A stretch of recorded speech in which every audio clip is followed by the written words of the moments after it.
बातें करते हम खेतों की और उसके रखवाली की, बाग बगीचा फल फूलों और फसलों की हरियाली की। हम बीजों की बातें करते उत्तम जल संसाधन की, हम तकनीकी बातें करते फसलों के उत्पादन की। हर किसान का सपना सच हो जीवन सुखद बनाने को, गाँव-गाँव के हर आंगन का प्यारा सा ये दर्शन। कृषि दर्शन, कृषि दर्शन, कृषि दर्शन, कृषि दर्शन, कृषि दर्शन, कृषि दर्शन, कृषि दर्शन, कृषि दर्शन। जोहार, नमस्कार। कृषि दर्शन के आज के अंक में आप सबों का स्वागत है। दर्शकों, ये जो मॉनसून का मौसम है, ये मौसम किसानों के लिए बहुत ही अच्छा होता है, क्योंकि जब बारिश हो रही होती है तो हमारे किसानों के चेहरे खिल जाते हैं, क्योंकि खेती किसानी का काम बहुत तेज़ी से हो रहा होता है। लेकिन यही बरसात का मौसम कई परेशानियां भी लेकर आता है। खेतों में कीटों का प्रकोप बढ़ सकता है, यहाँ तक कि हमारे पशुधन भी परेशान हो सकते हैं। इनका संरक्षण जरूरी है। कैसे करेंगे ये सारे उपाय, आज कुछ यही जानकारी हम आपके लिए लेकर आए हैं। लेकिन कार्यक्रम में सबसे पहले देख लेते हैं कृषि समाचार। नमस्कार, कृषि समाचार में आपका स्वागत है। मैं हूं अंशुषी खलकड़ा। आइए देखते हैं आज कृषि समाचार में क्या है खास। मछली पालकों को अनुदान पर नाव देने की है योजना। राज्य की ग्रामीण बकरी, मुर्गी, बत्तख और सूकर पालन के लिए ले सकते हैं अनुदान। टाड़ खेत में धान के बेहतर उत्पादन के लिए लगाएं उन्नत प्रभेद बिरसा विकास धान 110। अब समाचार विस्तार से। राज्य में तालाब तथा जलाशय मत्स्य विकास एवं जीर्णोद्धार योजना लागू है। इस योजना के तहत मत्स्यजीवी सहयोग समिति या समिति के सदस्य अनुदान पर साधारण नाव या मोटर चालित नाव ले सकते हैं। इसमें साधारण नाव की कुल योजना लागत 33,000 रुपये प्रति इकाई है। इसमें सरकार 30,000 रुपये अनुदान देगी। मोटर चालित नाव की कुल योजना लागत 4,45,000 रुपये है। सरकार इसमें 4,05,000 रुपये अनुदान देगी। राज्य में पशुपालन के द्वारा स्वरोजगार उपलब्ध कराने के लिए मुख्यमंत्री पशुधन विकास योजना चलाई जा रही है। इस योजना के तहत राज्य के ग्रामीण बकरी पालन, सूकर पालन, घर में देसी मुर्गी पालन, फार्म में ब्रॉयलर मुर्गी पालन और बत्तख पालन के लिए सरकार से अनुदान ले सकते हैं। इसमें ST, SC, दिव्यांग, विधवा और निसंतान दंपति को 90% और अन्य सभी सामान्य वर्ग के लाभुक को 75% अनुदान देने का प्रावधान है। किसान भाइयों, दलहनी सब्जी फसलों में एंथ्रोक्नोज बीमारी, फली छेदक और लाही कीट लगने का खतरा रहता है। इन रोग और कीटों के रोकथाम के लिए क्या उपचार करें, आइए इस संबंध में जानते हैं कृषि विशेषज्ञ से। किसान भाई, आप यदि टाड़ खेत में धान लगाना चाहते हैं तो जल्द से जल्द बुआई कर ले। टाड़ खेत के लिए धान के अनुशंसित उन्नत प्रभेद है बिरसा धान 108, बिरसा किसान धान 109 और बिरसा विकास धान 110। टाड़ खेत में धान की खेती करने के लिए 100 दिन में तैयार होने वाले अनुशंसित उन्नत प्रभेद लगाएं। बुआई में 80 से 100 किलोग्राम बीज लगाएं। उन्नत प्रभेदों में बिरसा धान 108 75 दिन में तैयार होती है और इसकी उत्पादन क्षमता है 25 क्विंटल प्रति हेक्टेयर। बिरसा किसान धान 109 की उत्पादन क्षमता है 30 क्विंटल और ये 85 दिनों में परिपक्व होता है, जबकि बिरसा विकास धान 110 की उत्पादन क्षमता है 35 क्विंटल प्रति हेक्टेयर और ये 95 दिन में तैयार होता है। धान की खेती के लिए खेत में पर्याप्त जल जमा होना जरूरी है। वर्षा जल को रोकने के लिए आप अपने खेत की मजबूत मेड़बंदी करें। किसान भाइयों, आप अपने खेत में मेड़ बनाने के लिए कृषि उपकरण बंड फार्मर का उपयोग करें। आज हम जानेंगे गोभी में जैविक विधि से हीरा पृष्ठक कीट की रोकथाम कैसे करें। गोभी वर्गीय फसलों में अन्य शत्रु कीटों सहित हीरा पृष्ठक कीट के नियंत्रण के लिए ट्राइकोडर्मा का उपयोग करें। इसके लिए 50 से 75,000 अंडा परजीवी ट्राइकोडर्मा प्रति हेक्टेयर की दर से खेत में डालें। एक सप्ताह के अंतराल पर 3 से 4 बार ये उपचार करें। और अब एक नज़र राज्य के 5 प्रमुख शहरों के मौसम के मिजाज पर। आज राज्य के 5 प्रमुख नगरों के अधिकतम और न्यूनतम तापमान कुछ इस प्रकार दर्ज किए गए।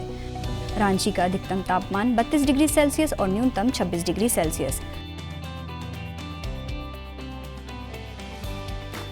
जमशेदपुर का अधिकतम तापमान 32 डिग्री सेल्सियस और न्यूनतम 26 डिग्री सेल्सियस। मेदिनीनगर का अधिकतम तापमान 33 डिग्री सेल्सियस और न्यूनतम 26 डिग्री सेल्सियस। देवघर का अधिकतम तापमान 33 डिग्री सेल्सियस और न्यूनतम 25 डिग्री सेल्सियस। वहीं धनबाद का अधिकतम तापमान 33 डिग्री सेल्सियस और न्यूनतम 25 डिग्री सेल्सियस रहा। कृषि समाचार में आज इतना ही। अगले दिन अगले अंक में फिर मुलाकात होगी कुछ ताज़ा तरीन खबरों के साथ। तब तक के लिए दीजिए इजाजत। नमस्कार, जोहार। कृषि समाचार के बाद वक्त होता है एक छोटे से विराम का। मिलते हैं इस विराम के बाद। मधु क्रांति, एक नए युग का आगाज। मधु क्रांति विकास के नए रास्ते खोल रही है, मधुमक्खी पालकों के जीवन स्तर को बेहतर बना रही है, साथ ही पूरी दुनिया में शहद के क्षेत्र में भारत को एक नई पहचान दिला रही है। भारत सरकार मधुमक्खी पालकों की आय को बढ़ाने और उन्हें आत्मनिर्भर बनाने के उद्देश्य से देश में मधुमक्खी पालन के संवर्धन और विकास के लिए सभी आवश्यक सहायता प्रदान कर रही है। माननीय प्रधानमंत्री के दूरदर्शी नेतृत्व में कृषि सहित मधुमक्खी पालन को बढ़ावा देने के लिए अनेक कदम उठाए गए हैं। किसान तरक्की की राह पर आगे बढ़ रहे हैं। अगर कोई सक्सेस स्टोरी मीठी मुस्कान भी बिखेरे और स्वाद में भी मिठास भरे, तब तो आप इसे जरूर सोने पर सुहागा कहेंगे। हमारे किसान इन दिनों शहद के उत्पादन में ऐसा ही कमाल कर रहे हैं। शहद की मिठास हमारे किसानों का जीवन भी बदल रही है, उनकी आय भी बढ़ा रही है। मधुमक्खियां न सिर्फ शहद देती हैं, बल्कि पर्यावरण और कृषि के लिए भी आवश्यक हैं। यूं तो भारत में लंबे समय से लोग मधुमक्खी पालन का काम पारंपरिक तरीकों से करते आ रहे हैं, लेकिन आज के समय में इस क्षेत्र में अपार संभावनाएं भी हैं और जरूरत भी है। मधुमक्खियों की इसी जरूरत और योगदान का जश्न मनाने और इसे और बारीकी से समझने के लिए ही मनाया जाता है विश्व मधुमक्खी दिवस। इसी आवश्यकता को समझते हुए 2020 में राष्ट्रीय मधुमक्खी पालन और शहद मिशन की शुरुआत हुई। उद्देश्य स्पष्ट था, मधुमक्खी पालन के कार्य को वैज्ञानिक और तकनीकी रूप से विकसित करना और ज्यादा से ज्यादा लोगों को इसके लिए प्रोत्साहित करके मधु क्रांति के सपने को साकार करना। मधुमक्खी पालन से मिलने वाले उत्पाद जैसे शहद, बी वैक्स, रॉयल जेली और पॉलन आदि कई क्षेत्रों में प्रयोग किए जाते हैं। माननीय प्रधानमंत्री जी के प्रोत्साहन से और कृषि मंत्री जी के मार्गदर्शन से आज राष्ट्रीय मधुमक्खी पालन और शहद मिशन सफलता का पर्याय बन चुका है। न केवल ये देश के किसानों के लिए आय बढ़ाने का एक साधन बना है, बल्कि तमाम लोगों के जीवन को बेहतर बनाने के साथ साथ देश के आर्थिक विकास में भी योगदान दे रहा है। 2013-14 में उत्पादन 76,000 मीट्रिक टन से बढ़कर 2022-23 में 1,40,000 मीट्रिक टन से अधिक हो गया है। 2013-14 में शहद का निर्यात 28,000 मीट्रिक टन से बढ़कर 2022-23 में 79,928 मीट्रिक टन से अधिक हो गया है। 3 विश्व स्तरीय अत्याधुनिक टेस्टिंग लैब और 31 मिनी शहद टेस्टिंग लैब स्थापित हुई। राष्ट्रीय मधुमक्खी पालन और शहद मिशन की कामयाबी सिर्फ आंकड़े ही बयान नहीं कर रहे, कहानियां खुद इसकी सफलता की बानगी पेश कर रही हैं। मैंने 1990 में मधुमक्खी पालन शुरू किया, 2 बॉक्स से शुरू किया और आज हमारे पास लगभग 4,200 बी बॉक्सेस हैं। लगभग 17 तरह के हनी हम लोग प्रोड्यूस करते हैं, जो डिफरेंट एरियाज़ में बी को माइग्रेट करके प्राप्त होते हैं। इसके अलावा जितने बी बॉक्सेस मैन्युफैक्चरिंग यूनिट है हमारे पास, वैक्सीट मैन्युफैक्चरिंग यूनिट है, 20 मीट्रिक टन पर डे का हनी प्रोसेसिंग प्लांट है। आज हमारा जो उत्पादन है वो 1 लाख केजी लगभग एनुअली हम लोग प्रोड्यूस करते हैं।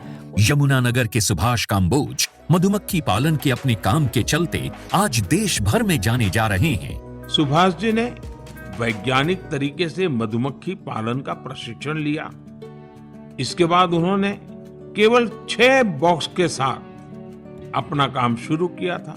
मैंने सिर्फ अपने पोलिनेशन के लिए और शहद खाने के पर्पज से ये बॉक्स रखे थे। जब मैंने देखा कि मधुमक्खियां भी बढ़ रही हैं और हमें शहद भी मिल रहा है, तो मैंने फिर प्रोफेशनल तौर पे इसी काम को ही करने की सोची और आज की तारीख में मैं लगभग 1500 बॉक्स पे मधुमक्खी पालन कर रहा हूँ। ज्यादा से ज्यादा लोग इस मिशन का हिस्सा बन रहे हैं। इतना ही नहीं, ये मिशन नारी शक्ति को और अधिक सशक्त बनाने में भी बड़ा योगदान दे रहा है। अभी तक महिलाओं के 164 स्वयं सहायता समूहों को इससे जोड़ा जा चुका है। इसी तरह मधु क्रांति पोर्टल पर अभी तक लगभग 14,000 से अधिक पालक और 22 लाख से अधिक कॉलोनीज रजिस्टर हो चुकी हैं। आज भारत प्राकृतिक शहद का 6वां सबसे बड़ा निर्यातक देश है। भारत मधुमक्खी पालन और शहद उत्पादन के क्षेत्र में सारी दुनिया के लिए एक मिसाल के तौर पर उभर कर सामने आ रहा है। मधु क्रांति आए और रोजगार के अवसर बढ़ाए।